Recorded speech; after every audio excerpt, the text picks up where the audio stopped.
Hello, hello, hello, and welcome back. I am Tasha. Many of you, depending on what channel you might be watching on, may have already seen me once today, and that's okay. That's okay. It's never too much Tasha now, is there? Today, we're going to be talking about something that I didn't think we were going to be talking about on this channel, but something is speaking to me and telling me that this is a conversation worth having, especially during the times that we're in right now. And you take that to mean whatever you want to infer from that. Um, Again, I did a live stream earlier today and my throat is raw. Hey, Marge, I'm so glad that you're here. I really thought I was going to be talking to myself. But yeah, we did a live stream about missing person Taylor Casey. So you'll see the hashtag underneath my name here, find Taylor Casey. That's what I talked about earlier over on Sinister Silhouettes. If you are not subscribed to Sinister Silhouettes, do me a big old favor. Go over there, subscribe. I didn't do it on this channel, but I have already talked my throat raw for the day. But that's okay. The reason why it's okay is because we're going to keep it short and sweet. And this is a conversation that I think is extremely important, again, specifically in the era that we're living in. So, we're going to first talk about Rickwood Field. That is a baseball field. It's a historic landmark, the oldest professional baseball park in the United States. Now, Rickwood Field, wow, it is a legendary landmark. It also has a very complex history. That history is intertwined with the racism of the Jim Crow era. And a lot of people will be like, well, what is the Jim Crow era? Praise God that you don't know what that means because we're living in better times, y'all. But I'm going to tell you. It starts, as far as baseball is concerned, with the Negro Leagues. So, in the Negro Leagues, basically, baseball players were separate and unequal. So, like many public spaces during the Jim Crow era, Rickwood Field was segregated because it's in Birmingham, Alabama, BT Dubs. So, Rickwood Field was segregated. The black fans were not allowed to sit with white fans, and black players were excluded from the MLB. Major League Baseball had no black players at that time. We did have a team called the Birmingham Black Barons. That team was created to provide opportunities for black athletes, the Negro Leagues. Um, yeah, the Negro Leagues were formed in order to provide opportunities for black athletes. So the Birmingham Black Barons became like a prominent team. They rented Rickwood Field for games when the white team, the white minor league Birmingham Barons, not the black Birmingham Barons, just the regular Birmingham Barons, when they were on the road, the black Barons would rent the stadium, and that arrangement allowed black players to play the game, and again, separate and unequal conditions. Black players played the game. Black fans were able to go and sit in the stands and root for their favorite players, but it was by no means equal to the atmosphere of Rickwood Field for the white league, the Major League Baseball. So now, in 2023, Major League Baseball held a special game at Rickwood Field to honor the Negro Leagues. Now, this event recognized the contributions of black players, highlighted the struggles that they overcame in the face of discrimination. It also preserves history. It acknowledged the hurtful aspects of the past, and it serves as a reminder of the resilience and talent. I don't know why I'm getting choked up here. I didn't get choked up when I wrote this. Rickwood Field now serves as a reminder of the resilience and the talent of Black athletes during a time of segregation. It stands as a symbol of progress. That progress was made in overcoming these racial barriers in sports and society. Um, Recently, Hall of Famer Reggie Jackson, who played at Rickwood Field in the minor leagues, he shared his experiences of facing just blatant racism in Birmingham. He encountered racial slurs, threats, and discrimination at hotels, and restaurants, among fans. And we're going to be listening to his testimony because it came as a surprise to a whole lot of people that he was even going to say these things, but these are things that needed to be said. Hey, Clarence, glad you can make it. Um, Gosh, I don't know where this is coming from. Um, so Rickwood Field's history is a reflection of the broader racial struggles that Black people had overcome in America. So it's a place where both the triumphs and the tragedies and the injustices occurred. It was a place where uh, people got a lot of joy out of watching their favorite athletes play on this field, but then it was also a tremendous amount of injustice handed out to Black athletes and their fans. And the legacy of Rickwood Field is serving as a reminder of the importance of acknowledging the past while striving for a more inclusive future. And we are there. We're in a lot of ways, the future has become, just look at the chat right now. And I know it's not a lot of people in the chat. White woman in the chat watching my Black ass. We're friends. It's not just some random white woman. It's a friend. I can call her that. There was once upon a time where it would have been dangerous for Marge and I to be friends. And that's unfathomable to me, but it is the reality of where we came from and where we don't want to go back to. And that is the reason why I am discussing this issue today. It's a reminder of where we came from and what we cannot go back to. Now, if you've been checking the news, and I'm not going to tell you point by point because I haven't read this whole document point by point, but what I know about the document disturbs me. And that's a document called Project, or it's the 2025 Project 2025. It was made almost as an answer to a collection of articles written called Project 1619.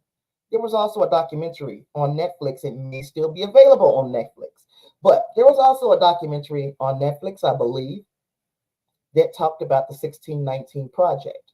And what the 1619 Project is, or yeah, it still is a collection of articles, of papers, of that kind of, high thinking that talked about exactly what I'm saying. The places where we came from, and where we don't want to go. And not by us, I don't mean just Black people. I mean us as a unilateral society. Because if Black people go back, that means everybody else went back too. And we can't have that. It's not going to be. That's you. You're my friend, girl, and I love you. Well, everything I know about you, I love you. Now, if you pull a rabbit out your hat, it's something that I didn't know. You can't hold me accountable to that, Marge. But as far as what I know about you, I love you, and you've been very helpful to me. She, she's a mod on my channel, BT does. But okay, so understanding the history of Rickwood Field and the treatment of Black people in Birmingham and the Deep South is crucial for all of these reasons. If we acknowledge the injustice, we recognize and acknowledge the systemic racism and injustices that Black people faced in the Jim Crow era. That includes segregation, discrimination, and the denial of basic human rights. So, by understanding this past, we can create a better future. We can appreciate the struggles and the resilience of the people who fought for equality. There are people, going back to Project 2025, there are people who would rather you forget about this. And to them, I give them the big old middle finger. And the reason why is not just because I'm vulgar and like to be lewd, it's because there are people right now living who remember what happened to them back then. So to try to control the narrative by saying or using alternative facts, you are erasing a living person's history. Now, my father is no longer with me, but I got aunts and uncles who most of my aunts and uncles all came up in Vicksburg, Mississippi. Vicksburg, Mississippi, when I was growing up as a young kid, that's a lovely place for me to go the entire summer and spend with my grandmother and that side of the family, people who I don't get to see too often, making friends and having experiences. That's the way I remember Vicksburg, Mississippi. And while they remember it that way as well, there was an extra layer for them. And we can't tell them that didn't happen to you. These people are still alive. Hey, David. David is another one of my huge donors. I got all my huge donors in here today.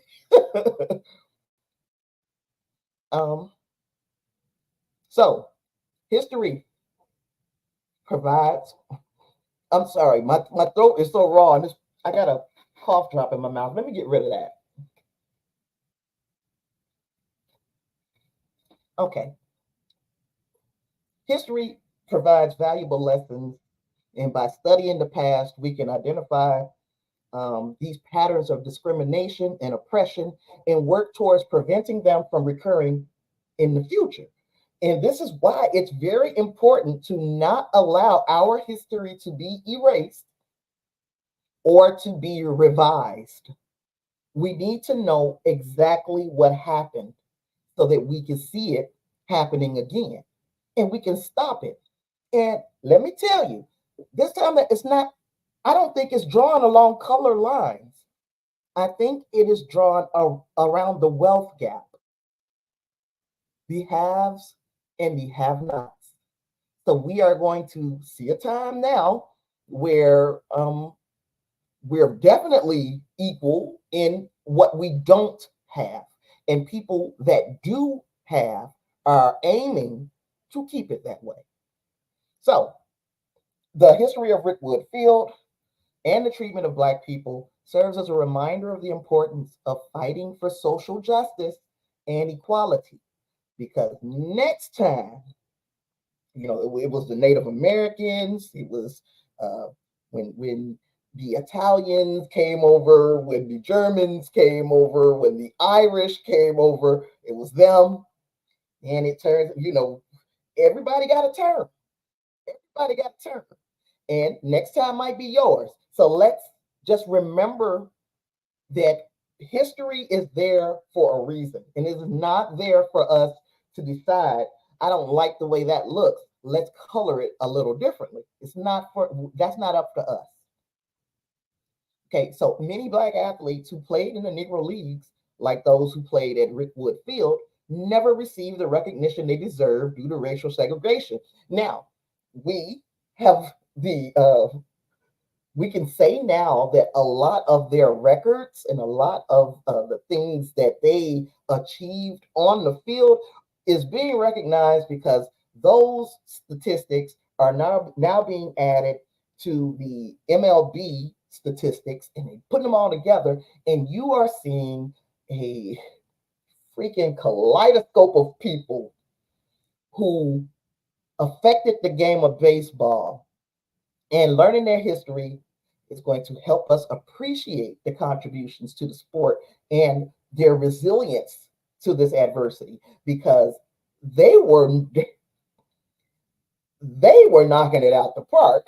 Of course, that is a baseball pun, but they were knocking it out the park, and now they're being recognized for it. They're we're seeing names being added to the history books, and I am so happy that we are. Uh, it's being acknowledged. It's being acknowledged. So we need to understand the experience of Black people and of their oppressors in the Deep South, because that can foster empathy, understanding between different communities. It can help us recognize the long-lasting impacts of racism, discrimination. It can also inspire us to work towards a more equitable society. And for in many parts, we're there. There are those who would just like to see us go a little couple steps backwards for the couple of steps that we've taken forward. We can't let that happen. The history of racial injustice in the Deep South has inspired countless social movements. It has made countless activists rise to be a bigger, greater version of themselves. And by learning about this history, we can draw inspiration from those who fought for change, those who continue to fight for change, and we can continue the legacy of all of those people by advocating for justice and equality. Rickwood Field and other historical sites connected to the Negro Leagues are important cultural landmarks. As much as painful as it might be, they provide this tangible link to the past to serve as a reminder of the struggles. The struggle. We all know what the struggle is. Preserving those sites will help us connect with our shared history, however ugly it might be. So, knowing the history and the treatment of Black people in the Deep South and knowing the history of Rickwood Field is not just about remembering the past, it's about learning from it. It's about honoring the legacy of all of those people who came before us. And we're going to continue to work for a better, more equitable future. I sound like my people in Mississippi. I talked to my aunt today. I think I might have grabbed her accent. um, and working towards a more equitable future for everybody. So we're gonna talk about Reggie Jackson. Y'all ready? Does everybody know who Reggie Jackson is? Who is Reggie Jackson? Y'all tell me about Reggie Jackson. Hey, Bougie Barbie, I'm glad you're here. Hey, Grace, glad you made it. And I spoke to David, Clarence, and Marge. I got a bunch of my faves in here. Don't tell nobody that y'all my favorites. So who knows who Reggie Jackson is? Raise your hand. If you know who Reggie Jackson is, I used to be a collector of baseball cards when I was a little girl. Long before I picked up a basketball. No, right about the time I picked up a basketball. I was also very into baseball because three brothers older than me. It rubs off, right? So, Reggie Jackson is affectionately nicknamed Mr. October. He is a legendary baseball player. He is known for these clutch performances in the postseason. He showed up every postseason. He played 21 seasons in Major League Baseball, primarily as a right fielder for teams like the Oakland A's, New York Yankees, the at that time California Angels, and his most iconic moment came in Game 6 of the 1977 World Series when Tasha Pierce was how old? 4 years old. He hit 3 consecutive home runs on 3 pitches, solidifying his nickname. He damn near gave himself the nickname. He was a key contributor to the World Series championships. He had a 3 with Oakland, 2 with New York. So he's the man as far as right field and as far when he got to bat, it's pretty much like you can count it. You can count on him knocking that thing over the fence. He was a prolific home run hitter. Like, and I'm saying this is in his playing days. He finished his career with 563 home runs, ranking him 14th of all time by the time he retired. Now, he was speaking of 14-time All-Star, 2-time World Series MVP, the American League MVP in the year I was born, 1973. He was inducted into the Baseball Hall of Fame in 1993. Now, Jackson, of course, is known for his accolades on the field, but he was also known because he had this flamboyant personality, what we call now swagger. He had a confident demeanor. He was known for speaking his mind, clashing with his teammates and his management from time to time. He did not bite his tongue, and we are finding out he still doesn't. Now, his charisma and his on-field heroics made him a fan favorite. He has swag, and his impact on the game has extended far beyond his playing days. He served as a special advisor on the New York Yankees, later the Houston Astros. It always comes back to some place that Tasha is, and he's considered one of the greatest postseason players in baseball history. So, clutch hitter, dramatic home runs, swagger. He captivated fans, made him an enduring figure in baseball lore. He is a legend. That is why when they were talking about Willie Mays' legacy, and I'm talking another prolific baseball player, when they talked about his legacy, they brought, come on in here, Reggie Jackson. They brought Reggie Jackson on. And by they, I mean Fox Sports. Now, a lot of people may have problems with Fox News. I'm going to listen to what they got to say. And the reason why I'm going to listen to what they got to say, because I got to know what everybody's saying. I'm nosy like that. I got to know what everybody is saying. And then I make up my own mind after that. But Fox Sports has really veered away from the problems. They don't have the same problems as the news where people don't trust them. But I don't think Fox Sports was expecting this. What happened this day, and I haven't heard the entire, because I said as soon as, or when I listened to this, and I started listening, I said, oh, no. I need to listen to this with my friends. So some of this I've listened to. I see all the people who know and some who don't know. We're getting a history lesson here via Auntie Tosh. But when I first heard it and I started listening, I said, oh, no. I need to go into this blind. I know some of what he said because I heard some of it already. But I didn't hear it all. Reggie Jackson, surprise. He surprised them. They wasn't expecting this. And we are going to experience this together because I didn't listen to the whole thing. I only listened to part or most. So let's listen to this together, and then let's talk about this little 8-minute segment.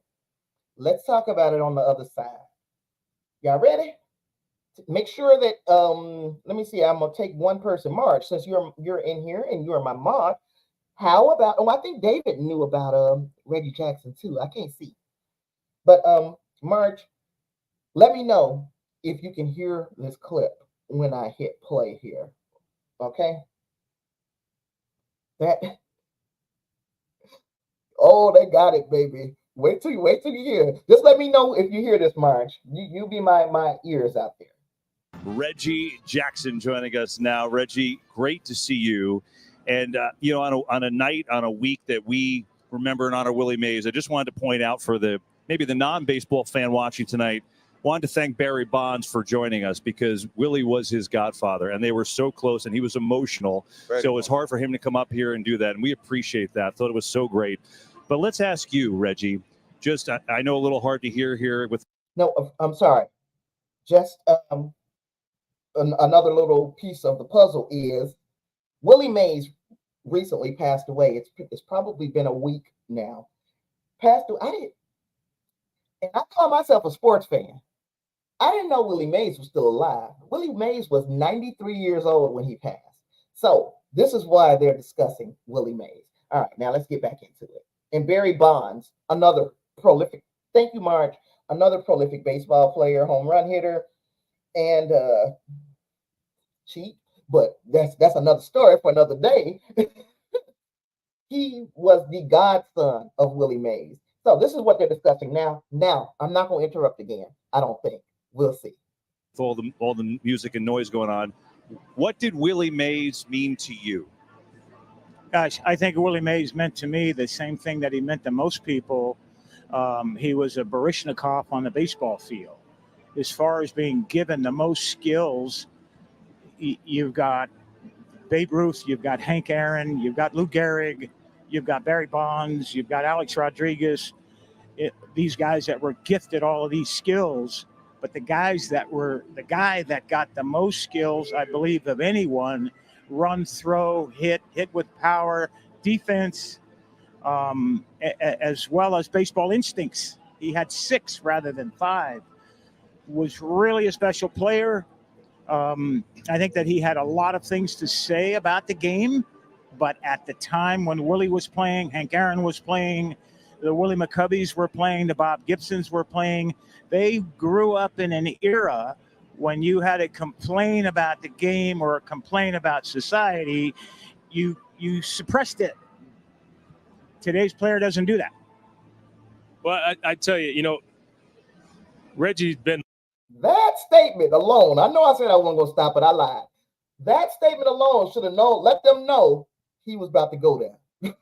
He was about to take it to him. And like a big brother to me, right? I don't want to say like a father, but I'm saying a big brother to me. So Reggie. I'm older than you. Are you keeping it real? I just found out. Are you keeping it real? So Reggie, you always send me random texts. But I'm going to read. I asked you if I could read this. You sent me this text the other day. You said about Willie. He was at the very least one of the greatest of all time. We all wanted to be like Willie. When one played against him, you got caught up in watching Willie. He was pure baseball. My all-time favorite. Loved the guy. I wanted to be like Willie. Tell me what it felt like coming up watching Willie Mays play and what made you want to be like Willie, outside of just his athletic ability. You could see that the love of the game was in Willie Mays, Derek. And the way he went about it when you saw him in spring training, I learned to wear my uniform the way Willie Mays did. I didn't have the long pants and the feet, the heels over the spikes. I learned by watching Willie Mays. He was the first guy to get his uniform tapered, he and Mickey Mantle. But the way that he showed the love of the game, the way he respected the game, even when he had a complaint about what may have been going on with minorities or whatever, in his era, Derek, you didn't speak about it. He loved the game so much that he refrained. But my admiration for him was how he went about it and how he showed people like me following him how to play. I would say to a guy that had a chance to play with you, watch him. You'll learn a lot. When you think about baseball greats, you think about him, think about you, think about this fellas. When you first got inducted into the Hall of Fame and you saw that gentleman out there, what was the first impression coming out of you? For me, the Hall of Fame was a goal that you cannot plan. I don't think any of you guys that are here in the Hall of Fame, the guys that just walked off here, Hall of Fame players as well, Barry not in, but Hall of Fame player. You can't plan getting into the Hall of Fame. You have to play for 17, 18, 20 years, which all you guys did here, sitting up here. You played 20? Yeah. And just go out and be committed, have a strong constitution, honor the game, and honor your opportunity, and play against the guy you see every day in the mirror. You got to play against that guy and honor the gifts God gave him, the guy that you look in the mirror. That's your responsibility. That's how you get into the Hall of Fame. You can't plan it. No, you don't plan. Reggie, the baton has been passed for over a century here. We've been talking earlier about if it wasn't for the Willie Mays, the Jackie Robinson, the Reggie Jacksons, the three of us wouldn't have an opportunity to play. How emotional is it for you to come back to a play that you played with one of the greatest teams around? Here we go, y'all. And yes, girl, I see those Reggie candy bars. Yeah. I don't remember what they were like. You remember them? Alex, when people ask me a question like that, it's like coming back here is not easy. The racism that I played here, when I played here, the difficulty of going through different places where we traveled. Fortunately, I had a manager and I had players on the team that helped me get through it. But I wouldn't wish it on anybody. People said to me today, I spoke, and they said, you think you're a better person? You think you won when you played here and conquered? I said, I would never want to do it again. I walked into restaurants and they would point at me and said, can't eat here. I would go to a hotel and they said, can't stay here. We went to Charlie Finley's country club for a welcome home dinner, and they pointed me out with the N-word. He can't come in here. Finley marched the whole team out. Finally, they let me in there. He said, we're going to go to the diner and eat hamburgers. We'll go where we're wanted. Fortunately, I had a manager, Johnny McNamara, that if I couldn't eat in the place, nobody would eat. We'd get food to travel. If I couldn't stay in a hotel, they'd drive to the next hotel and find a place where I could stay. Now, just in case we're not learning the lesson here, this is what it means to be an ally. If Reggie can't eat here, none of us can eat here. If Reggie can't stay here, none of us can stay here. We would rather go to the corner diner than eat your filet mignon if Reggie can't eat. It's amazing because Reggie Jackson is 75 years old. And that's, that's 20-something years older than me, but that's not 100. This all happened in his lifetime, which is his playing days, which is what, 50 years ago? I'm sorry, as far as the beginning of his playing time, 50 years ago.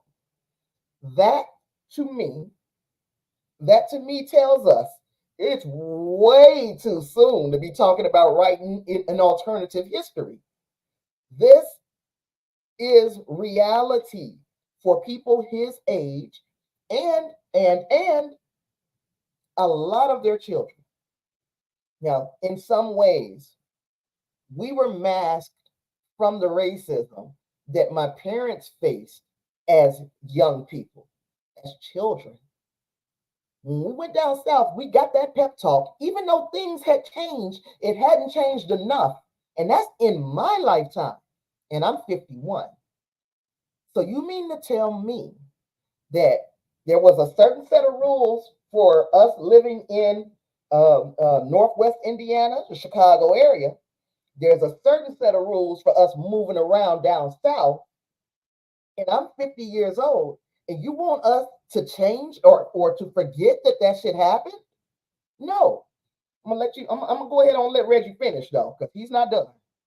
Had it not been for Raleigh Fingers, Johnny McNamara, Dave Duncan, Joe and Sharon Rudy, I slept on their couch 3-4 nights a week for about a month and a half.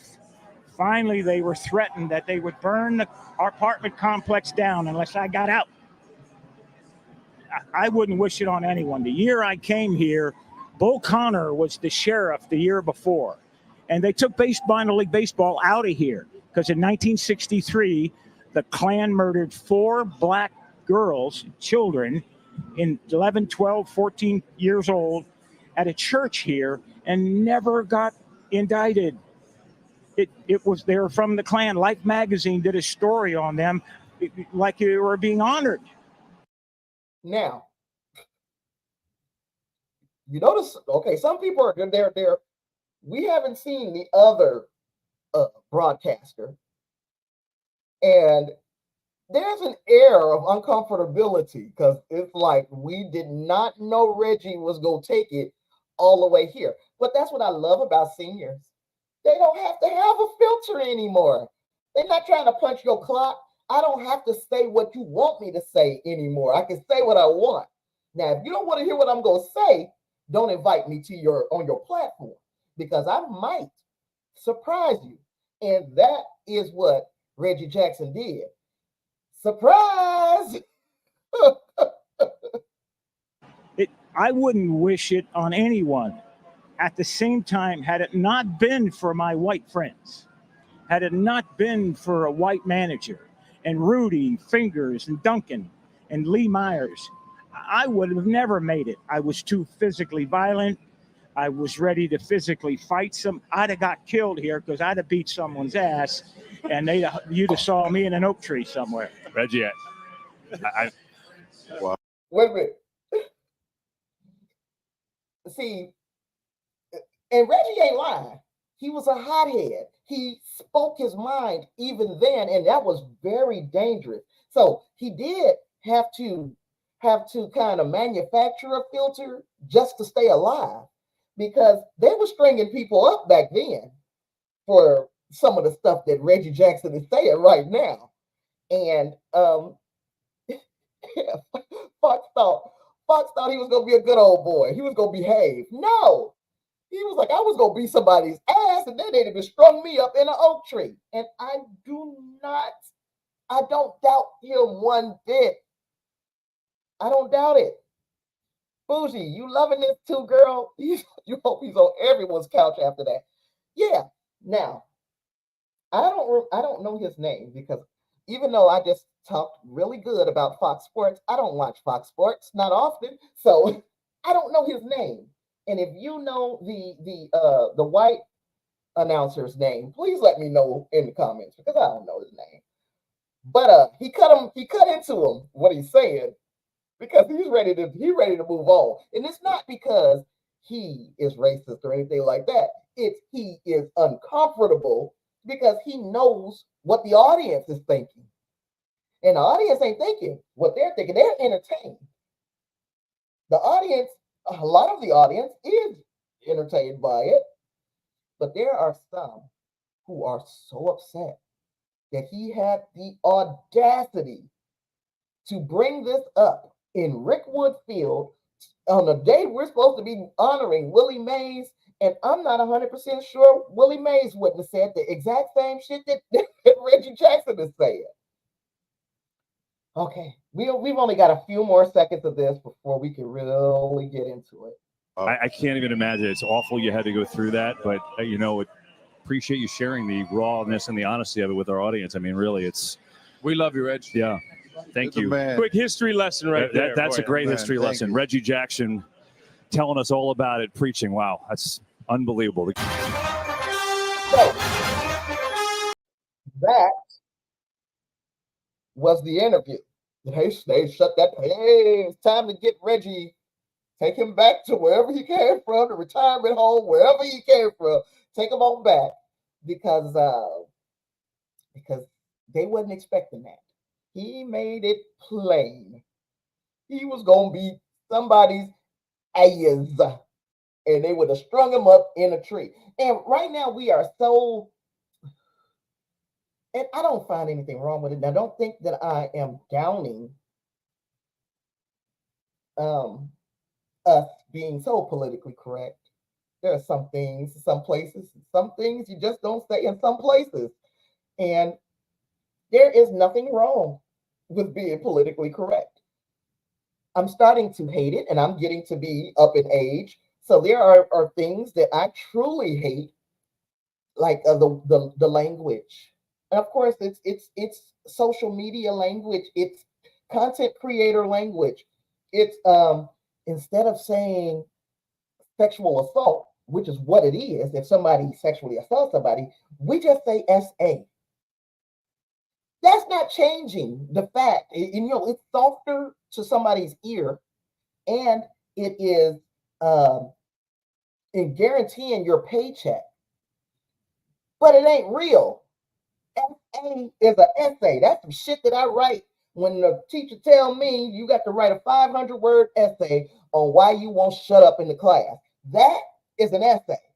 Sexual assault is sexual assault. There are other words for it. The smoothed out, politically correct version of it is sexual assault. We can call it some other stuff. We're not children. We can talk to each other like adults. Like in this instance, I don't feel like they should have bleeped the N-word because it was his living experience. He was called this word. People used this word to describe him. Not only to describe him, people used that word to demean him, to try to kind of put him in his place.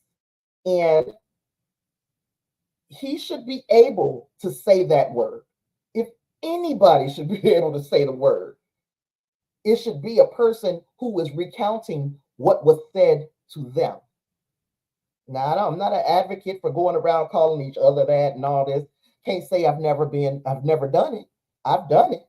But as far as I have to be the change that I want to see, and the change I want to see is nobody using that effing word unless it's in a historical context to explain. This is why we don't call transgender people this, because once upon a time they were calling us that, and we didn't like that one bit. So what makes you think they like it? Or we don't talk about gay people, trans people, Democrats, Republicans. There is a way to be human and disagree, or to have a difference of opinion without being ugly. And I think that should have been learned back then. And since it wasn't, because it's in a historical context, he should be able to say those words. Marge said upset like they were about Colin Kaepernick taking the knee. Now, if you guys didn't know, starting another channel, because I've got a friend, one of my best friends. He and I, Bears fans, we used to watch damn near every game together. This is how tight I am with this brother. In 2016, I think it was, I stopped watching football because of the Colin Kaepernick situation. And not only because of that, it was because of a certain echelon of quote unquote fan who began to show their true colors. It's one thing when we're all wearing blue and orange, or whatever your team colors are, because some of y'all Cowboys fans, some of y'all 49ers fans, some of y'all, wear whatever color you want. I'm wearing blue and orange, right? While we're wearing blue and orange, we all look the same. We're all, hey, look at us. But the minute this stuff started happening, people started opening their mouths, and then you realize we're not the same. Or at least you think we're not the same. You think that a person having a peaceful protest is an attack against America and democracy. And what it is a disagreement, but trying to be disagreeable in a, I guess, in a sane way of disagreeing, peaceful way of disagreeing, a grown-up way to disagree. I don't agree with this, so thus I'm gonna sit this one on out. To me, there's nothing wrong with that, because we have religious people who don't stand for the national anthem. We have people who Jehovah's Witnesses, Muslims, some Muslims, but like, well, no, I'm not pledging allegiance to any flag or any person other than God, and they have the right to do that. I was in the military. Yes, I got out long before I had to fight any wars. But the idea is I was in the military to protect your right to do whatever the hell you wanted to do, as long as it wasn't hurting the next person, to say what you want to say, to pray how you want to pray, to feel how you want to feel. And I'm still, my duty, as long as you living on this soil, was to protect you. Colin Kaepernick's duty is to entertain Reggie, as far as being a football player. Reggie Jackson's responsibility to himself and his family was to play baseball and to be elite at it, and to not do anything that was going to get between him and his paycheck for his family. Right? So all that makes sense, I think. You know, you want to be responsible. There's plenty of times that I could have said some crazy stuff, but then I had to think about Quintel Brown, and I'm like, Quintel Brown got to eat. If I choose to starve, that's on me, but my son got to eat. So I got to eat this one. I got to not say something because I've got a bigger responsibility than being entertaining. David says the more people are exposed to the truth, the less they will be shocked by it. Yes, because shock value, it wears off. Eventually, it just becomes value because you're not shocked anymore. I agree. Marge said Reggie is speaking the truth that Florida is trying to erase with their school curriculum. Absolutely. But it's not just Florida. That is why, and Project 2025 is so frightening because, again, this is a document that they are going to hand over to the next conservative president. And it will be up to the next conservative president whether or not they want to institute the policies that are in this paper. Among those policies is very, very strict and strange language around, again, reproductive health, very, very strange thoughts about abolishing the Department of Education. There are things that will make society less equitable if they were allowed to enact the policies that they are proposing in Project 2025, which is why I think it's very important for, number one, for us to know what Project 2025 is. Number two, to remember what our history is and vow to not allow ourselves to repeat that. It's already starting. You can see the writing on the wall. I'm not a conservative. I'm not a liberal. I am smart. I'm smart enough to know that Project 2025 sounds like very bad news, extremely bad news. Many of us, we don't, Bears, I'm a Chicago Bears fan, not a Broncos. Civil is the word I was looking for. Thank you. And I didn't know you were a military. I was too, Air Force. Don't hold it against me. I wasn't, look, National Guard, girl. Army National Guard. So, no shame. If I would have been in the Air Force, I probably would have done better. But anyway, yeah, Marge, girl, it is. It's actually, it's so frightening to me. If y'all want, on the other channel, on Sinister Silhouettes, I can do that kind of stuff over there because it's about conspiracies and that type of thing. And I'm telling you, a conspiracy is not just these crazy QAnon people and blah, blah, blah. It's anybody who is doing anything clandestinely behind our back. There is a conspiracy. A group of people are getting together trying to decide our future. That's a conspiracy. And that's the kind of stuff I talk about on that other channel, true crime, conspiracy, mysteries, freaking weird alien-ish. All that is over there, Sinister Silhouettes. Now, I haven't uploaded a lot there, but if you guys want to talk about Project 2025 and try to kind of break it down in palatable bites or chunks, we can do it there, or we can do a members only chat. And that way I know ain't nobody's feelings gonna get hurt. I don't want anybody, getting their feelings hurt because too much truth is being told. But this right here, I was like, oh, this happened in prime time. I'm gonna talk about it on my channel because it's important to hear from the people who were actually affected by this system, the Jim Crow era of segregation or racism. That system is in a lot of ways now, some of it is still affecting us, but other parts of it has gotten so much better. But we got to listen to our elders and let them tell us the story of how things were for them, so that when we start seeing the signs, we can be like, oh, no, never again.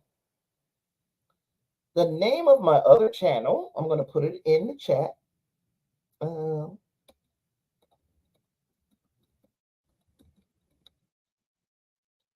My typing is not as good as I hoped it would be.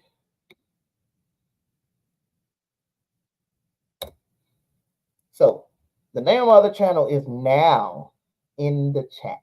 In the chat.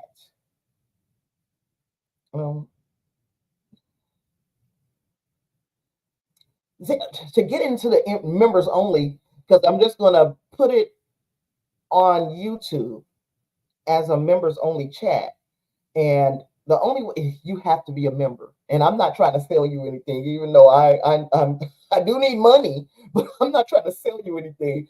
But it is members only. And if I made it available to anybody else, people would get their, people's feelings might get hurt that they are actually contributing, and I'm making it widely available. But what I will do is we can have the discussion, members only, and I can chop it up and put videos of it on YouTube. Hey, Justin. And Justin has seen the 2025 project. And it's scary. It's scary because what it appears that they are attempting to do, and this is written by the Heritage Foundation. And it looks like I'm about to start talking about. No, you have to. There's a join button right underneath this video. You would have to click that join button, and you'd be pledging X amount of. I think it was $2.99 a month or $3.99 a month. So, and then when you are a member, you see how by Justin's name there's a little mark, and by Marge's name, not the wrench, because Marge is a moderator, and that's why the wrench is there. But the other little symbol, those are symbols of people who have been members, and for certain amounts of time, that their color changes when they become a member, when they've been a member for longer. If I'm just making sense, I don't know if I'm making sense. You can join through this channel, and I'll make it members only for this channel because the other channel is not set for members. Hey, I got a new member. Thank you for joining. But yeah, so we can do that. We can try to go for a couple of paragraphs at a time. This is a long, crazy proposal for the next conservative president, because I'm pretty sure there's something that the Democrats have that's similar, but it hasn't been made public. And I'm pretty sure it's not as freaking terrifying as the one that we've got right now with Project 2025. It's bad. Everyone hit the like button. Thank you, Marge, for making you the first like. Well, thank you, David, because Lord have mercy, I got 5 people. I should have 5 likes. I had more than that in here for a couple of seconds, but you know how people come in and dip out. So if you're here, hit the like button because that helps this little video move out a little further. But yeah, so we talked. I gave you the history of Rickwood Field. I've given you the history, a little history of Reggie Jackson, and he gave you a little history lesson. So going on our members only um, um, in our members only group, we will start breaking down Project 2025. We'll do a little a week, and hopefully we'll be done with the whole darn thing before November. People have to make decisions in November, and I think it helps if they are informed. Now, am I telling you who to vote for? You might hear the 20 Project 2025 and think, you know what? That's right up my alley. I would absolutely 100% love to be oppressed by the U.S. government. Sounds great. I would love for the U.S. government to whitewash history and give us alternative facts. If that's what you like, I'm here for everybody. I'm team yay, team everybody. And I'm also being facetious. Again, before I get up out of here, I am going to talk about Taylor Casey, because you see where it says find Taylor Casey underneath my name. Taylor Casey is a missing 41-year-old woman from Chicago. She went to a yoga retreat in the Bahamas, and she is, oh yeah, they learned valuable skills, stuff that we still use today. But yeah, so Taylor Casey went to the Bahamas for a yoga retreat. She's very into yoga, and she has been missing now for a week. Black woman, a black trans woman, but I don't put the trans out. It's only important because there are people out there who will harm a person for being transgender, and because she has not been found, her phone has been found. It was found in the water near the retreat. Her address book was found. It was found somewhere apart from where the phone was found.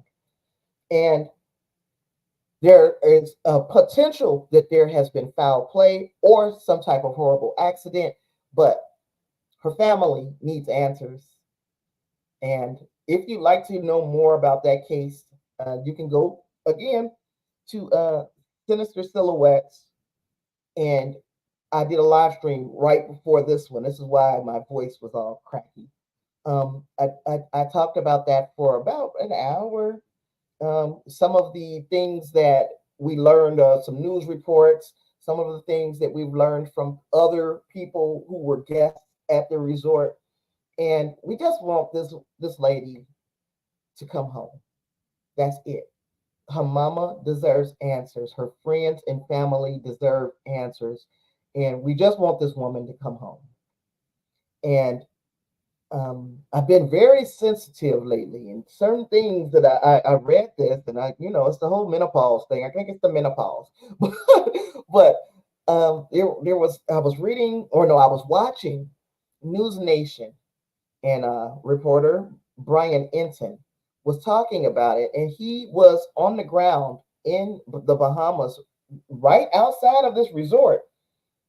There's no police activity. There are no flyers up to indicate to anyone that there is someone missing from the resort, which is horrible on so many different levels. But if you want to hear more about that, you can go over to Sinister Silhouette. You can also, and I need to put some stuff in the description box for that, so I got to remember to do that. And yeah, there's a lot of information, and yeah, I'm not surprised either. However, what is a very pleasant surprise is that this is getting national attention. This case has been, again, News Nation does it, but News Nation is YouTube, right? So News Nation has covered it. All of the local Chicago news has covered it. It was on Good Morning America. So again, it's almost unheard of to get this type of exposure for a case. I really and truly, and I hear, and I'm not sure, I haven't substantiated this yet. It's a rumor, so don't sue me if it turns out to be wrong. But I also hear that the FBI is getting involved, and it makes me think of we go back way back in our minds to Natalie Holloway.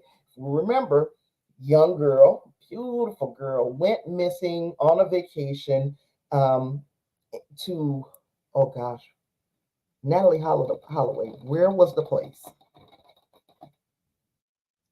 I cannot remember where she was. If anybody knows that Natalie Holloway case, I'm gonna have to look it up. And I'll probably remember once. I'll probably remember once I type it all in. Aruba. That's where she was. Aruba. Natalie Holloway went missing in Aruba, and everybody got involved. After, of course, it was major news. She was a young white woman. Yeah. Thank you, Bougie. Thank you, Justin. Thank you, David. It was definitely Aruba. She went missing. Of course, national, actually international news. And the FBI gets involved in all of that. It's big news. Her case has recently, and by recently, I mean within the last 2 years. How about I look it up just to make sure that I got the answer right? She disappeared May 30th, 2005. And let me see. Joran Vandersloot had long been a suspect or a person of interest in her death, and after he murdered someone else, of course, he was finally brought up on charges about her death. So he is now serving time, but this is recent, like within the last 2 years for sure, that he was finally. Let me get to the end of this article, and then maybe it'll give me the date, because I talked about it on Sinister Silhouette back then when it happened. So it had to be last year. It couldn't have been the year before. It had to be last year.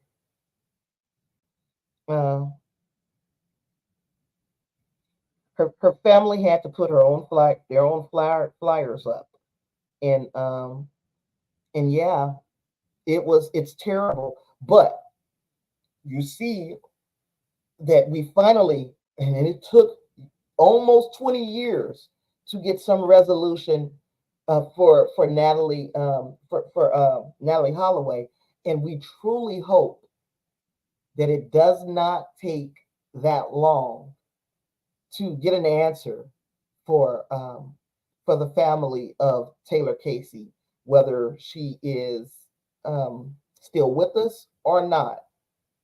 They need answers. They need answers.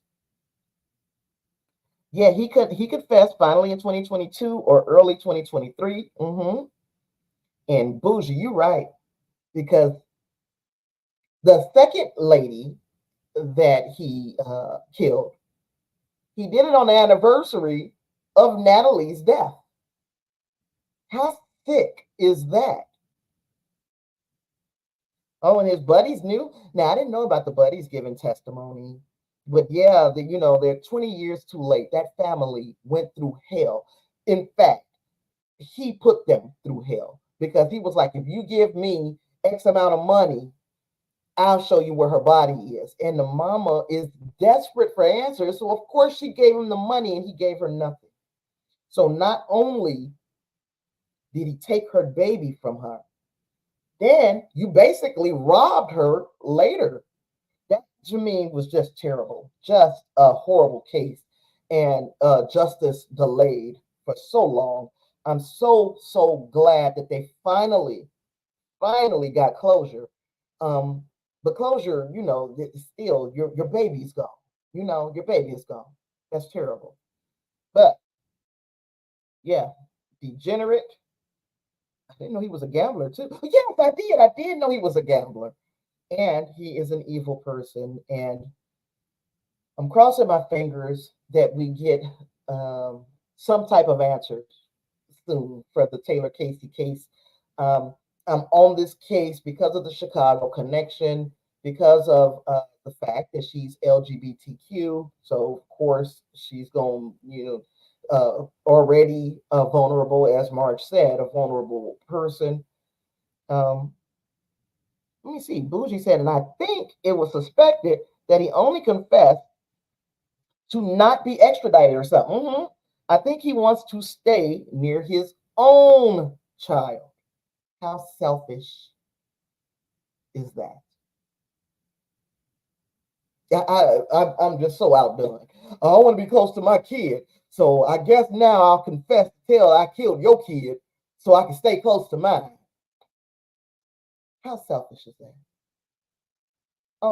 Okay, now before I get out of here, you guys can see I'm lit. Remember I was sitting the other way. Well, you can't even tell which way I'm sitting now because we got a new backdrop. We've got a green screen back here. Thank you, David. Because we got the green screen. We got a better light. Things look, it's all. I shouldn't have touched it because now you're starting to see this little feathering at the. There we go. So thank you with your donations. I bought the light. I got a new mic. I've got the I, that was an impulse buy, the green screen, but I think I like it. Um, I bought a camera, web camera, one of the good ones, and it was broke when they sent it to me, so I just sent it back and hope. Ooh, did you see that? I just sent it back, so hopefully we get it back, and I'm glitching. I see that. So David, I do truly, yes. This is the David Lancaster studio. Of course, there are things here that again the computer we still need, but this one again is you see the glitches. You see it's starting to. I think I can see it. If y'all can't see it, it's starting to be like, okay, bitch, you've been working me way too hard today. Oh, stop. So I'm gonna have to stop at some point because I can see it glitching. But that's all I need now. It's the computer, the new camera, because this camera it seems to be working okay, but if the computer goes out, then the camera is gone. So that's an issue. Um, Anything else? What else? I'm trying to think. What else did we get that we needed? Haven't ordered a chair yet. That will be forthcoming soon, and then I'm just waiting to see how things work out for me and if there's any way that I can earn some money because I don't everybody knows I don't leave the house. And then I have two grandkids that I have most of the day because I'm a babysitter. That's what I do. I watch my grandchildren. And yeah, it's gonna be hard for me to leave to get a job because that's the only way I'm gonna get this computer. It looks like I'm gonna have to find some place to work. uh yes, everything is starting to shit is starting to look up. We're on the up. We're on upward trajectory. Thank you to all of you guys for your help because without you, the freaking yeah, my grandbabies. Um, without you guys, there is no show. And literally there is no show. So thank you because this is something that it makes me happy to do it.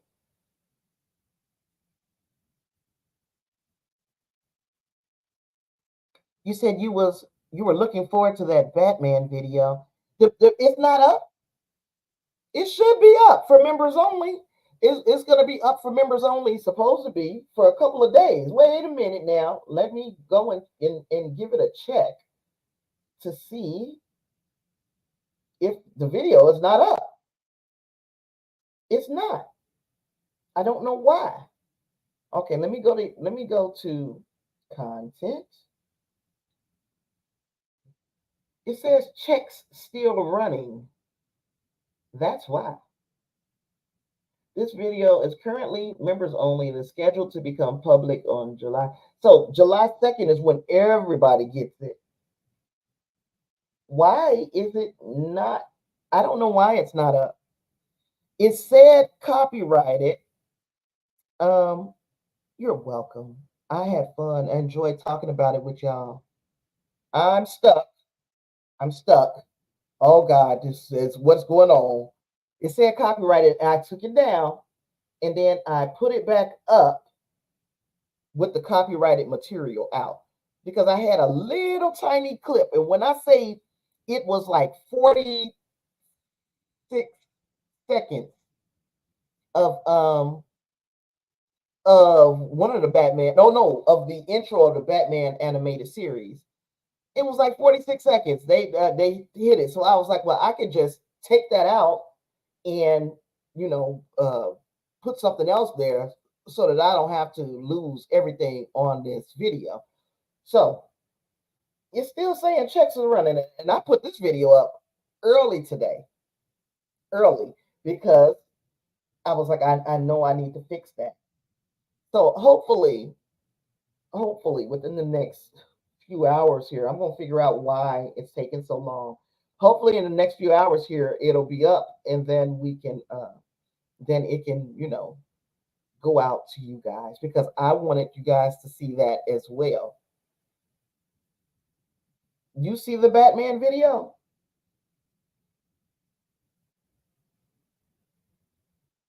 I got to see.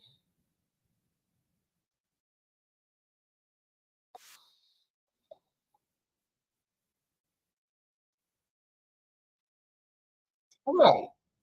Okay, so I see I'm here. Let's see.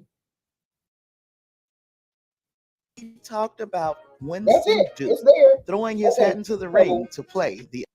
It's there now. It might not have been there earlier, but it is there now. It popped up and it's copyright. You'll check it out when it is up. Big Batman fan right here. Okay. So yeah, that's it. I don't have nothing else, y'all, and I'm going to go eat. It's time to eat. So thank you everybody for joining today, hanging out with me. Thank you, Bougie, for becoming a member. Thank you, all of you, for making sure that I'm not just sitting here talking to myself, because I was gonna get this off my chest no matter what. All right. And with all that being said, I'm gonna start to work on the Project 2025 stuff so we can talk about it a little bit. And I will give you more information. Hopefully, you guys will be with me for Evil, for either the boys on Monday. I have to look at the board. The boys is on Monday, and Tuesday I'll be doing the Evil talk. Oh my goodness, Evil. Did y'all see it? I don't want to talk about it, but did y'all see it? Okay, we'll talk about it on Tuesday. Monday, did y'all see the boys? We'll talk about that Monday. And then for the rest of the week, you probably won't hear a lot from me after that, because of the holiday in fireworks. Yes, it was, girl. Yes, it was. Please tell me you saw the little warning at the bottom of the screen this time. Please tell me you saw it. Okay, I was missing you, girl, but that's okay. You catch up. We gonna be there. We still got 14. We got 14 total episodes, so we not even halfway yet. So let's go. It's been fun, y'all, and I'll see you in the next one. Live long and prosper, and happy 4th of July. if that's what you do, if you do that sort of thing, my folks will still, y'all already know Juneteenth. But okay, I'll see you in the next one. Peace.